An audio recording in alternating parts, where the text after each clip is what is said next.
नमस्कार, मैं हूं भार्गवी और आप मेरे साथ देखना शुरू कर चुके हैं यूथ वॉइस।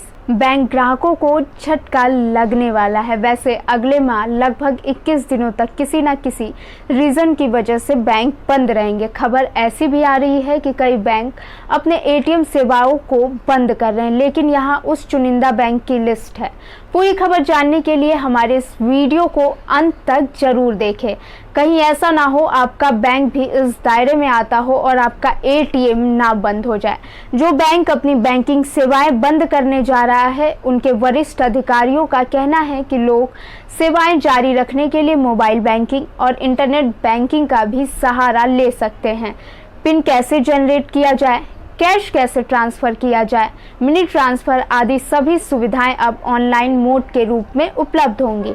एक न्यूज़पेपर की रिपोर्ट के मुताबिक बैंक के एमडी सूर्योदय आर भास्कर बाबू ने कहा, हमें लगा कि अब हमारे ज़्यादातर ग्राहक एटीएम का इस्तेमाल नहीं कर रहे हैं, हम इसे मुनाफे का सौदा नहीं बना पा रहे हैं, इसलिए हमने यह तय किया है कि इन मशीनों को चलाते रहने की बजाय ग्राहकों को दूसरे बैंकों के एटीएम में शिफ्ट करने की ज़रूरत है, जिससे हमें भी थोड़ा फायदा हो। सूर्योदय स्मॉल फाइनेंस बैंक लगातार घाटे और मशीनों के रखरखाव में होने वाले खर्च की वजह से अपने एटीएम सर्विसेज को बंद करने का उसने ऐलान किया है।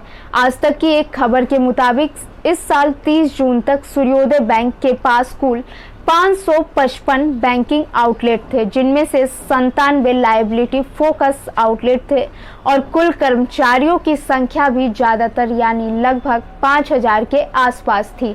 ऐसे में उन्हें पेमेंट करना भी मुश्किल था। आगे बैंक के एमडी का कहना है कि उनके आंकड़ों और अनुमान के मुताबिक ज़्यादातर ग्राहक अब ऑनलाइन ट्रांजैक्शन ही करते हैं। एटीएम का इस्तेमाल बहुत ही कम मात्रा में किया जा रहा है। जानिए क्या है उपाय अगर बैंक की एटीएम सर्विसेज बंद हो जाती हैं।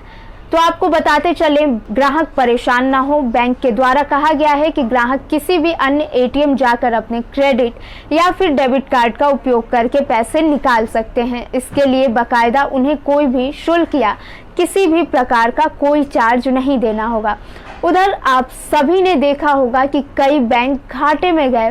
कोविड ने सबके ऊपर असर डाला, चाहे वो बैंकिंग सेक्टर हो, चाहे मैन्युफैक्चरिंग सेक्टर हो या फिर एजुकेशन सेक्टर। लोग बैंकों में निवेश करने से ज़्यादा उसमें से निकासी कर रहे थे। ऐसे में कई स्मॉल फाइनेंस बैंकों को लगातार घाटे हुए और फाइनेंस मिनिस्टर निर्मला सीतारमण ने भी इसको देखते हुए, इसको मद्देनजर रखते हुए कई बैंकों का विलय करने का निश्चय किया, जिनमें कुछ बैंकों का विलय भी हुआ। ऐसे ही तमाम खबरों को जानने के लिए हमारे चैनल को लाइक करें, सब्सक्राइब करें, कमेंट करें और शेयर करना तो बिल्कुल भी ना भूलें। धन्यवाद।